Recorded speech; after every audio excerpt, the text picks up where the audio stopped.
Oke, selamat malam Sobat Binar semuanya. Ketemu lagi bersama saya di Berbinar Insightful Indonesia dengan brand kami @berbinar.in, dan tentunya acara hari ini merupakan live TikToknya di Berbinar Insightful Indonesia yang kami punya tajuk, kami beri nama dengan istilah berarti Berbinar Here's to You, dimana ini merupakan acara yang disediakan oleh Berbinar Insightful Indonesia untuk bisa ngasih ruang buat kalian buat tanya-tanya langsung tanpa terbatas dengan topik yang mungkin mau kita bahas gitu kan, kayak acara barusan di jam 6:30 sampai 7:30, dimana kalau bisikan kami punya topik tertentu yang mau kami bahas, tapi kalau berarti di live TikTok Berbinar ini kami bebasin ke kalian semua buat nanya. Dan ini tidak hanya terbatas buat Sobat Binar aja, tapi buat kalian yang nggak sempet atau belum sempet ngefollow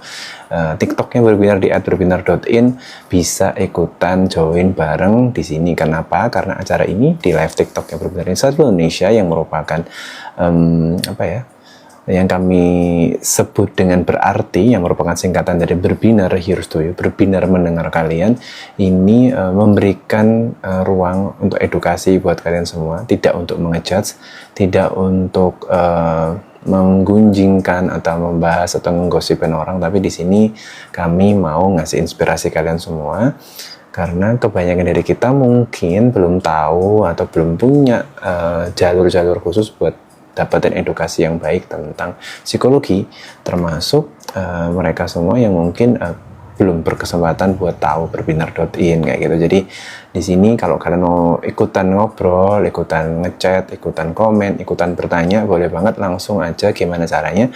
Langsung ketik di bawah di live komennya di live TikToknya Berbinar Insightful Indonesia. Lalu nanti saya akan bantu jawab gitu kan. Tapi jangan lupa gitu, kalau mau sharing atau mau komentar atau mau tanya, usahakan tidak menyebutkan nama dari seseorang kayak gitu ya.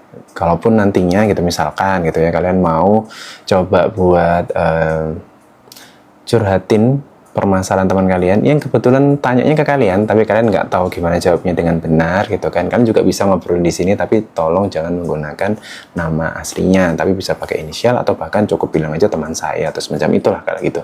Nah, kurang lebih kayak gitu ya konsepnya dari berarti malam hari ini, Berbinar Here's to You gitu kan.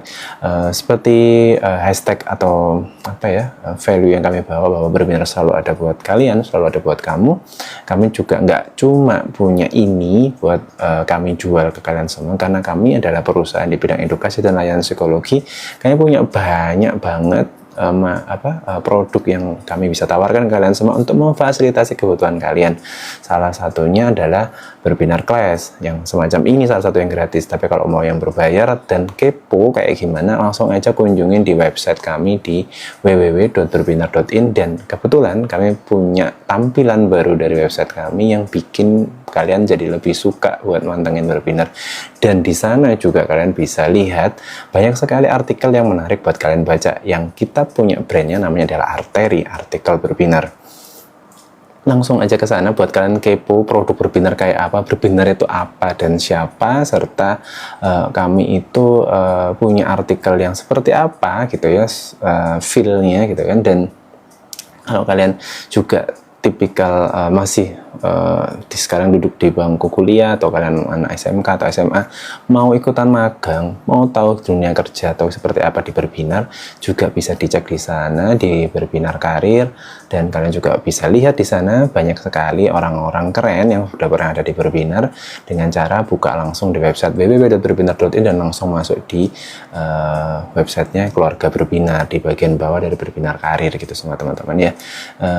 Dan nggak cuma ada Berbinar Class yang kalian bisa cobain, namanya Berbinar Plus gitu kan, dimana kalian bisa belajar dari para ahlinya tentang bagaimana menjadi seorang product manager, social media specialist, atau digital marketer, atau mungkin sebagai seorang human resource atau juga mau jadi seorang graphic designer gitu kan, kalian bisa langsung belajar dari pakarnya dengan harga yang murah banget. Nah, harganya berapa dan apa saja benefit yang kalian dapatkan, langsung aja cek di sana. Atau juga bisa nanya ke adminnya Berbinar. Dan Berbinar karena juga psikologi, nggak cuma tentang edukasi, tapi kami punya yang namanya Berbinar Counseling. Kalian bisa ngobrol sama saya dan psikolog-psikolog lainnya yang ada di Berbinar, biar kalian bisa dapetin solusi dari permasalahan kalian. Atau kalau kalian maunya ngobrol sama yang seusia sama kalian, kami juga punya yang namanya Berbinar peer counselor ya. Jadi kalian bisa ngobrol sama yang seusia sama kalian, tapi nggak usah khawatir karena mereka juga sudah dilatih sedemikian rupa sama psikolognya Berbinar sehingga bisa menangani segala permasalahan yang kalian hadapi. Meskipun nantinya pasti akan ada batasan-batasan perbedaan antara peer counselor atau konselor sebaya dan juga psikolognya Berbinar. Terakhir kami juga punya tes psikologi. Masih ada 2 lagi sih, tapi tes psikologi buat kalian yang penasaran bakat minat kalian seperti apa, kemampuan kalian seperti apa, karakteristik intelijensi atau IQ kalian berapa, bakat minat kalian cocoknya kerja di mana, kuliah di mana, atau mungkin pengen tahu gitu kan, kalian relasi kamu sama pacarmu atau apapun itu, ada tes hubungan juga di sana, tes kepribadian juga ada. Langsung aja pantangin di sana di tes psikologi Berbinar, karena Berbinar juga punya tes gratis ya, tes kepribadiannya. Langsung aja masuk di sectionnya Berbinar Psikotes ya di website Berbinar. Nanti ada tes gratisnya juga. Kami juga punya 2 merchandise yang dari Berbinar Insightful Indonesia, ada namanya Mood Scientist, jadi kaos yang dimana kalian bisa jadiin itu buat motivasi kalian tiap hari, karena kalau di scan kalian akan dapat personalized motivation dari Berbinar. Dan juga ada Emo Shuffle tentunya. Gimana cara dapetinnya, seperti apa sekarang ini, tetap bisa tanya ke admin TikToknya Berbinar. Dan kami juga punya Berbinar Consulting, di mana itu bisa bantuin kalian yang sekarang lagi ngebangun perusahaan baru atau perusahaan yang dari nol atau startup, untuk bantuin kalian nyusun beberapa hal-hal yang mungkin kayak peraturan perusahaan atau SOP, atau mungkin hal-hal seperti rekrutmen karyawan baru. Berbinar juga bersedia buat bantuin kalian untuk bisa bantuin kalian tetap bisa membangun perusahaan kalian gitu ya. Dan berapa harganya dan gimana caranya juga bisa langsung cek di website Berbinar. Itu sedikit tentang Berbinar gitu ya. Langsung kita ke intinya, bahwa kalau di acara hari ini di malam hari setiap jam 8 malam waktu Indonesia Barat, kami punya yang namanya Berarti. Acara hari ini Berbinar Here's to You gitu kan. Dan tentunya soon gitu kan, segera kita akan punya Berbarita ya, Berbinar Bercerita itu di X-nya Berbinar gitu kan. Dan kalian bisa pantengin terus kapan launchingnya gitu kan, kapan episode pertamanya, karena seru banget pastinya. Dan kami juga punya podcast di Spotify, jadi kalian boleh cek-cek juga di Spotify-nya Berbinar. Acara malam hari ini kalau kalian mau interaksi langsung bisa tulis di situ di live komennya di TikToknya Berbinar tentang pertanyaan kalian dan apa yang mau kalian sampaikan tentang apa yang kalian alami selama ini. Dan tentunya saya juga mau menyapa Sobat Binar yang sudah bergabung pada malam hari ini. Ada Mas Kalwushing Wedi, ada Mbak Golda Safira, ada Milky Sunshine, ada juga TRYYNNS. Wow, ini saya appreciate banget karena masih mau bergabung dan mau nontonin acara hari ini. Ada Bibi, ada Mira, ada Riz, RIZZ. Saya coba scroll dari atas lagi. Ada teman-teman yang bahkan langsung bertanya, Mbak Golda Safiranya, Pak mau nanya gimana kalau teman cerita terus kita lebih dulu tanya, kamu mau hanya didengar atau aku kasih solusi nih, seperti itu. Mencerita terus kita lebih dulu tanya, ya enggak apa-apa sih gitu ya, karena kadang-kadang kita itu berhadapan pada situasi di mana yang awkward gitu ya, bingung mau ngasih solusi, atau sebenarnya teman kita ini mau cerita aja tanpa kita kasih solusi kayak itu. Ada beberapa orang yang kayak gitu karena pingin terluapkan aja suasana hatinya, apa yang dipikirkan atau emosinya gitu ya. Nah, boleh banget yang dilakukan oleh Mbak Golda Safira dengan bertanya dulu gitu kan, kayak wait sebentar, kamu sebelum cerita gitu kan, atau mungkin sebelum ketemu bahkan itu chat dulu gitu kan, nanti kita ketemuan ini kamu maunya gimana nih, mau aku dengerin aja atau aku mau kasih solusi gitu. Tapi dengan bahasa pertemanan kalian ya, bahasa yang nggak terlalu formal atau bikin awkward malahan. Jadi boleh banget gitu ya, karena itu tentu akan memberikan batasan gitu kan. Kita sebagai orang yang dimintain tolong untuk mendengarkan atau membantu memberikan solusi itu biar tahu kita tuh ada di area mana gitu, supaya nggak gray area gitu ya, supaya tahu kita boleh ikut campur sejauh mana gitu kan. Kadang karena kita sebagai seorang teman itu ngerasa memiliki teman kita itu loh yang kadang-kadang membuat beberapa teman itu nggak nyaman kalau kita itu cerita sama dia lagi gitu, karena atau dia cerita sama kita lagi gitu ya, karena mungkin tentu itu bikin nggak nyaman ya kalau sebenarnya kadang-kadang kita ceritanya dikit tapi orang lain yang kita ceritain sok tahu banget, atau mungkin terlalu cerita banyak, atau membahasnya terlalu A sampai Z, bahkan hal yang mungkin sudah berlalu lama dibahas lagi seakan-akan kita yang paling salah. Nah, itu yang kadang ngebuat orang lain mungkin nggak nyaman dengan situasi curhat itu tadi, sesi curhat itu tadi, sehingga ini yang nanti juga akan kita bahas saat webinarnya berbinar beberapa hari lagi, yang namanya training peer counselor. Kita udah masuk ke batch ke-4 atau ke-5 kalau nggak salah gitu ya, dan salah satu narasumbernya nanti menarik juga, ada namanya Bu Adis Mara, psikolognya berbinar gitu kan, dan juga ada saya juga sebagai psikolog berbinar. Tentunya di acara 2 hari itu gitu kan, kalian akan dapetin berbagai informasi menarik atau berbagai hal yang mungkin selama ini kalian kurang tahu gitu kan, kurang sempat belajar, karena mungkin kalian selama ini merasa cara kalian dalam menanggapi curhatan teman kalian itu sudah cukup benar gitu kan, sehingga kita ngomong tentang bagaimana sih seharusnya yang kita lakukan sebagai seorang teman curhat.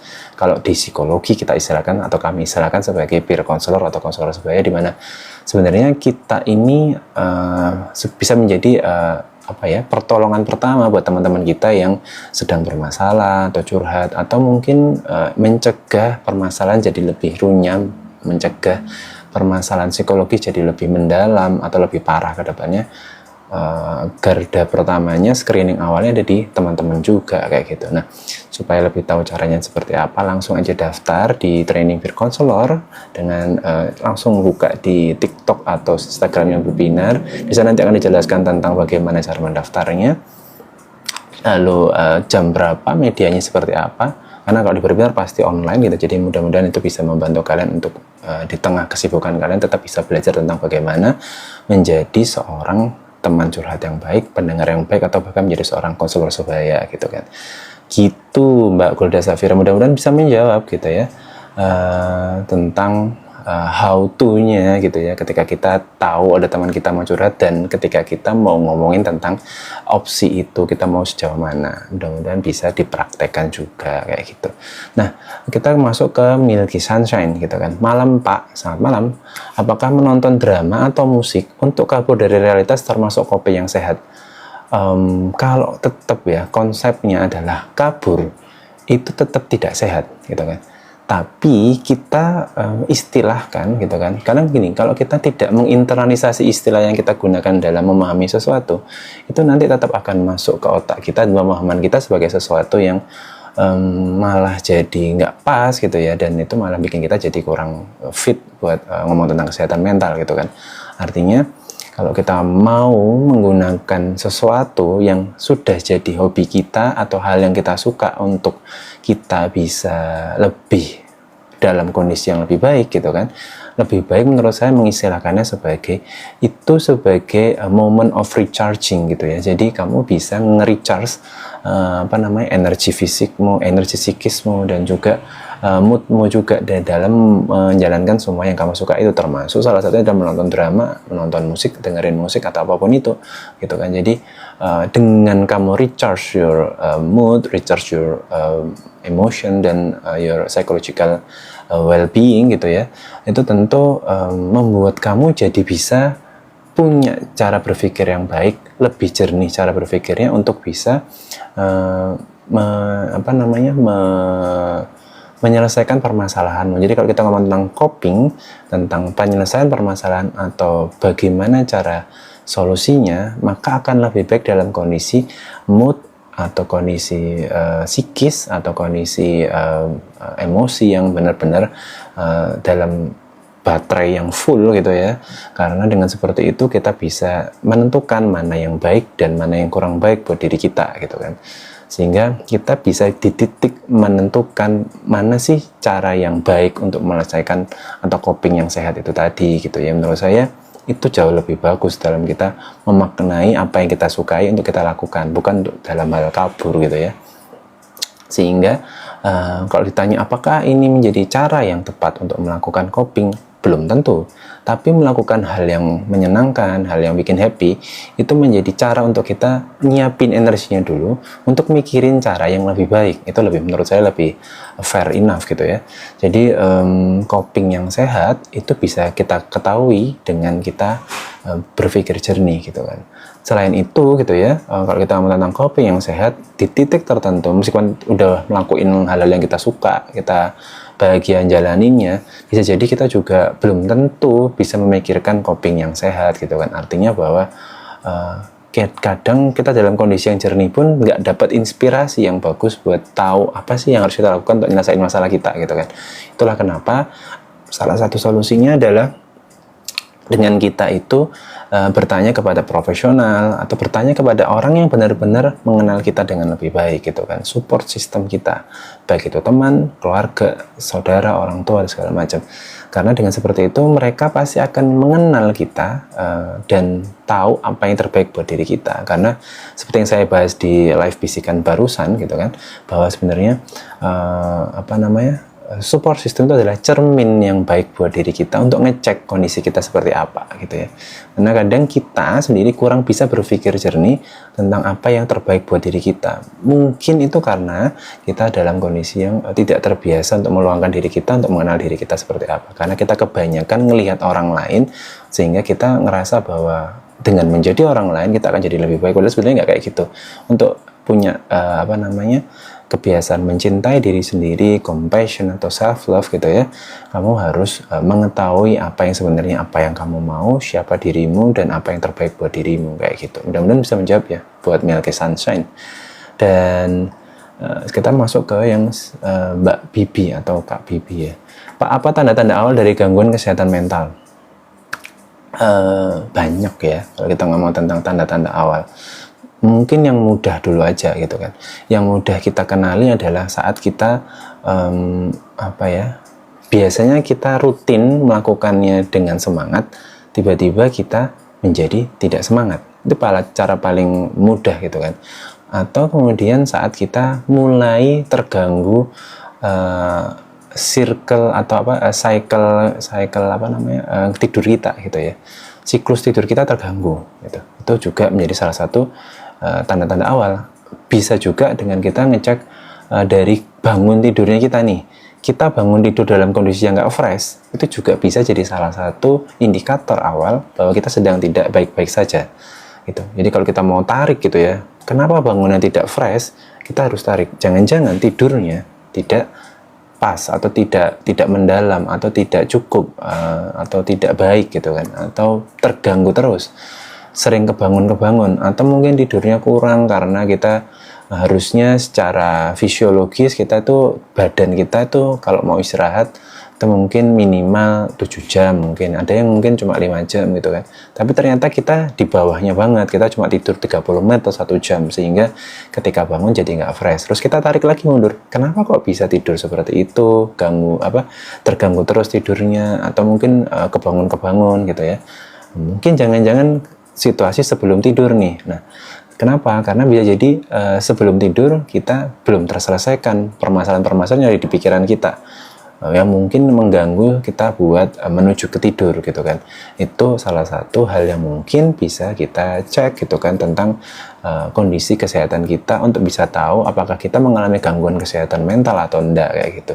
Dan jangan terlalu mendiagnosis juga gitu. Misalkan kalau kita mencoba memvalidasi kondisi diri kita gitu kan, itu mungkin sebagai screening tahap awal aja gitu kan. Kalau kita mau benar-benar tahu diagnosisnya seperti apa, maka jangan lupa langsung ke psikolog atau ke psikiater gitu, karena mereka punya framework yang baik gitu ya tentang bagaimana melakukan diagnosis. Kerangkanya itu sudah dipelajari sama mereka saat mereka kuliah kayak gitu. Dan tentunya kalau ngomong tentang kesehatan mental, tidak selalu semua yang terlihat tidak baik-baik saja itu di level gangguan gitu. Bisa jadi kita baru di level yang kecenderungan aja, artinya belum separah gangguan. Misalkan kita punya beberapa tanda-tanda yang mungkin kalau kita baca di internet itu kok kayaknya kita itu gangguan bipolar ya, enggak kayak gitu padahal. Jadi ketika kita mau bilang diri kita itu gangguan tertentu, maka kita harus memenuhi syarat-syaratnya juga. Itu yang saya bilang sebagai bahwa psikolog atau psikiater punya framework kerja yang benar dalam menentukan seseorang itu gangguan atau belum gangguan kayak gitu. Nah, itu nanti akan menjadi salah satu bahan untuk mereka mengkonsultasiin permasalahan kalian yang kalian diskusiin ke psikolog atau psikiater itu gitu ya. Mudah-mudahan bisa menjawab ya untuk Mbak Bibi ya. Dan kita masuk ke makasih juga buat Kak Carwashing Body udah ngasih gift gitu kan, udah mencoba untuk share live-nya juga gitu kan. Selamat malam juga buat Mbak Almira Aulia _ ada Mbak RIZZ1544. Selamat malam juga. Ini ada pertanyaan selanjutnya dari Mbak Bibi nih. Pak, akhir-akhir ini saya sering mengalami overthinking. Bagaimana cara untuk mengurangi gangguan tersebut? Nah, ini di titik mana nih? Kalau tadi yang kita coba lihat overthinkingnya di area sebelum tidur, ini mungkin jadi salah satu yang perlu kita lakukan untuk menciptakan tidur yang cukup, yang sehat, dan tentunya bangun yang dalam kondisi fresh gitu. Karena kita akan mengawali hari dengan dari titik bangun tidur itu tadi gitu ya. So mengurangi gangguan overthinking atau masalah overthinking ini penting banget ya jadinya gitu kan. Karena kita kadang meletakkan diri kita itu di titik yang tidak seharusnya gitu. Kita meletakkan standar yang terlalu tinggi, atau kita mencoba menjadi orang lain dalam menyelesaikan suatu permasalahan gitu kan, atau dalam menilai diri kita gitu kan, atau bahkan kita ini terlalu too much information gitu ya, sehingga informasi yang ada di dalam otak kita yang berasal dari lingkungan sekitar kita, baik itu sosial media salah satunya, itu mempengaruhi cara kita mengambil keputusan gitu kan, sehingga kita bingung mau menentukan mana yang harus kita lakukan terlebih dahulu dan mana yang akan kita lakukan selanjutnya gitu kan. Jadi perlu buat kita untuk bisa mengurangi gitu kan apa yang perlu kita tonton dan apa yang tidak perlu kita tonton gitu kan. Bahkan ada beberapa yang mencoba untuk membuat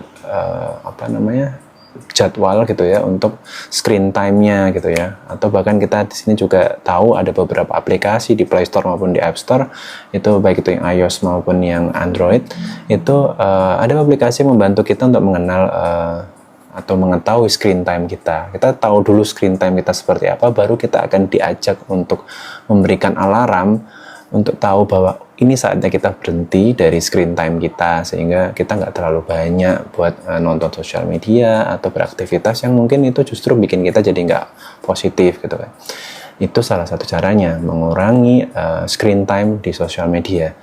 Atau kita juga bisa mencoba berbagi nih sama orang lain gitu kan, salah satu caranya. Karena kadang kita nggak bisa nyelesain masalah kita sendiri, so kita perlu orang lain yang saya tadi istilahkan sebagai support system.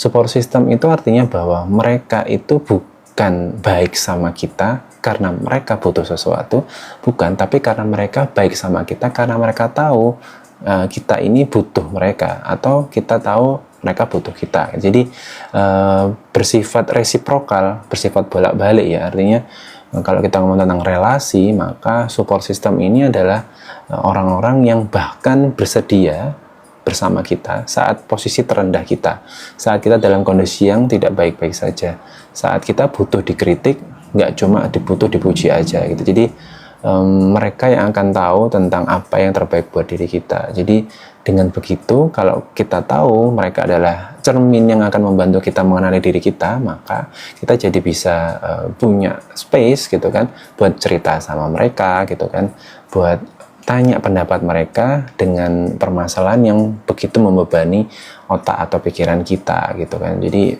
beberapa dua hal itu bisa dicoba dulu ya Mbak Bibi, sehingga bisa membantu kamu mengurangi overthinkingmu gitu ya, dengan mengurangi sosial media atau dengan mencoba bercerita kepada orang lain gitu ya. Tapi memang tidak mudah ya bercerita sama orang lain, tapi saya harap kamu berusaha untuk mencoba mencari orang yang terbaik untuk mendengar ceritamu, kayak gitu. Terima kasih sudah bertanya. Selamat malam juga buat Mbak Ilan Fire 993. Selamat malam juga buat Aceh Febri 48 gitu kan. Ada RIZZ juga. Ini mungkin jadi pertanyaan terakhir ya, karena kita sudah 5 minutes to end this show gitu ya. Jadi acara hari ini cuma 30 menit ya teman-teman, beda sama live di Instagram kita punya 1 jam. Jadi kalau kalian mau tanya lagi gitu kan, bisa disimpan dulu pertanyaannya, nanti akan saya jawab di episode selanjutnya. Jadi jangan sampai kelewatan buat nonton acara ini. Jadi kita akan coba jawab pertanyaan terakhir dari Mbak RIZZ. Selamat malam Pak, saya izin bertanya bagaimana cara mengatasi short tempered? Selain sok tahu, malah kadang banding-bandingin masalah hidup Pak, gitu kan. Oke. Short tempered ya, baik. Jadi kalau kita berada dalam situasi seperti itu gitu ya, maka nggak ada salahnya gitu ya kalau kita coba untuk kenapa ya, short tempered itu adalah kondisi di mana kita itu kebiasaan harus cepat-cepat. Ini kayak ada kebiasaan hustle yang membuat kita harus segera untuk menentukan solusi yang terbaik, atau kita harus jawab sesuatu dengan segera mungkin, atau kita juga harus melakukan semuanya dengan instan. Itu yang membuat kita kadang terbiasa terbentuk dalam kondisi short tempered itu juga gitu kan. Padahal sebenarnya kalau kita setiap ada suatu masalah atau ada pertanyaan, ada chat atau ada sesuatu yang harus dibahas gitu kan, atau didiskusikan, itu kita berhak untuk diam sejenak gitu kan. Kita diam sejenak dalam rangka bukan untuk tidak menjawab, tapi untuk kita meletakkan diri kita di situasi yang tenang gitu kan. Kita memastikan kita dalam kondisi yang siap untuk menentukan jawaban yang tepat, untuk bisa tahu apa yang terbaik buat diri kita gitu kan. Jadi kadang kita itu tahu kita itu perlu space dan perlu waktu, perlu ruang dan perlu waktu, tapi kita malah masih sering scrolling. Akhirnya ketika kita tahu kita lagi ada masalah, kok ya tepat saat kita lagi ngelihat sesuatu di sosial media yang relate sama diri kita, akhirnya kita nggak sengaja buat nge-scrolling tentang orang itu atau konten itu gitu. Akhirnya kita ngerasa itu jadi kebanding-banding terus gitu kan. Akhirnya bahwa sebenarnya kalau kita menjadi diri kita sendiri, itu akan membantu kita jadi bisa lebih tahu apa yang terbaik buat diri kita. Nah, caranya gimana? Makanya saya bilang tadi perlu punya waktu sejenak ya buat tenangin diri baru jawab. Jadi nggak harus semuanya juga langsung dijawab gitu kan, tapi harus diendapkan dulu baru dijawab gitu kan. Kemudian juga termasuk ada beberapa orang ini yang tips dari saya ya, beberapa orang bahkan membiasakan diri dengan mematikan read mode-nya, online mode-nya gitu kan, dan bahkan mereka ya menjawab seininya mereka, sesiapnya mereka gitu kan. Kalau ini relate dengan kehidupan sehari-hari, bukan tentang urusan pekerjaan, maka perlu untuk kita bisa menunda sejenak tentang hal itu pun gitu. Kalau kita berada pada situasi institusi, organisasi, atau perusahaan yang suportif dengan kesehatan mental gitu kan, meskipun ada frameworknya dalam menjawab sesuatu misalkan 4 jam gitu ya, kayak di berbinar gitu ya, itu pasti kita yang penting adalah jawab dulu. Nanti kita akan diminta untuk menjelaskan kapan akan menjawabnya. Jadi merespon itu penting, tapi tidak harus langsung dijawab, dikerjakan gitu kan. Tapi yang penting adalah terjaga komunikasinya secara baik, dan yang pasti kita jadi punya waktu buat mikirin caranya yang terbaik buat nyelesain pekerjaan itu atau masalah itu dengan sebaik-baiknya gitu kan. Gitu. Jadi bahkan gitu ya, kalau banyak orang juga gitu ya, di waktu istirahatnya, kita ngomong tentang siang hari misalkan, saat makan siang atau saat sarapan gitu, kita tidak benar-benar mindful gitu ya tentang apa yang kita lakukan, sehingga kita nggak tahu apakah ini benar-benar yang kita rasakan, kita benar-benar nikmatin, sehingga akhirnya bahkan kita sambil nonton sosmed kayak gitu. Jadi menikmati makanan, atau kita tahu bahwa makanan ini baik buat diri kita, itu juga perlu secara mindful kita lakukan gitu kan. Nggak harus kita sambil mengerjakan yang lain. Multitasking itu tidak selalu adalah hal yang baik. Artinya bahwa kalau memang fasenya adalah istirahat, maka ya udah kita gunakan waktu itu untuk istirahat, tidak melakukan yang lain. Kalau memang waktunya makan, maka kita makan gitu kan.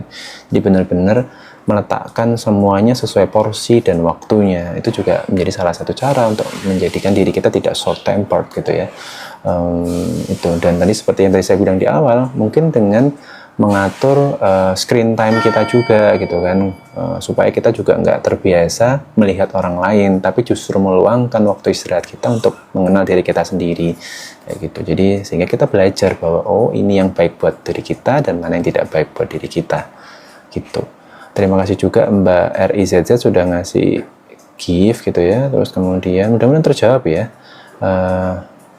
Lalu selamat malam juga buat Vera Syafitri Andriawati, terus juga Mbak Melki Sansan, terima kasih juga, terima kasih. So makasih juga buat gift-nya gitu kan. Makasih juga buat Mbak Bibi atas pertanyaannya, mudah-mudahan bisa menginspirasi orang lain ya, pertanyaan-pertanyaan kalian dari mulai Mbak Golda Safira, Mbak Bibi, Mbak atau Mas Milky Sunshine. Lalu juga tadi ada pertanyaan dari RIZZ gitu ya. Di sini kita tidak untuk mengejudge atau menyalahkan orang lain atau mana yang lebih benar atau yang tidak. Kita di sini ingin membuka mindful kalian atau membuka mindset kalian, framework kalian supaya kalian bisa tahu opsi-opsi dalam kalian menjalankan atau mencari solusi terbaik buat diri kalian gitu ya. Terima kasih juga atas gift-nya Mbak Ulda Safira dan Mbak Lala juga, makasih juga gift-nya.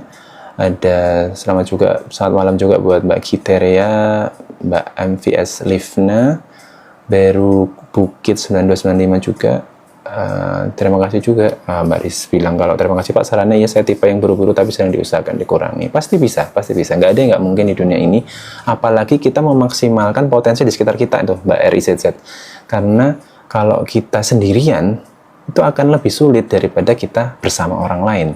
Jadi artinya bahwa bersama orang lain nggak selalu harus tentang pacaran atau kekasih ya, nggak, tapi teman, orang-orang sekitar kita itu kita optimalkan fungsi mereka untuk membuat kita jadi lebih baik. Jadi akhirnya kita nggak pernah merasa sendiri dalam menjalani semua masalah yang kita hadapin. Jadi kalau kamu sedang berusaha untuk mengurangi, bagus banget. Apalagi kamu dibantu dikurangi juga oleh teman-temanmu juga kayak gitu. Jadi teman-temanmu punya peran untuk kamu juga kayak gitu. Akhirnya tercipta sebuah lingkungan kesehatan mental yang luar biasa. Terima kasih juga buat kalian yang udah nge-like, makasih buat gift-nya dari Mbak RIZZ juga dan like-nya juga. Makasih buat kalian yang sudah bergabung. Hari ini kita sangat luar biasa, sudah banyak menginspirasi teman-teman semuanya dari berbagai pertanyaan yang kalian sampaikan gitu kan, dan harapannya ini nggak cuma berhenti di sini, karena positivity atau hal-hal yang positif bisa kita spread out ke masyarakat tanpa harus dengan cara-cara yang mahal atau cara-cara yang sulit gitu kan. Karena dengan cara seperti ini kita akan membantu menciptakan kesehatan mental yang lebih baik di lingkungan sekitar kita.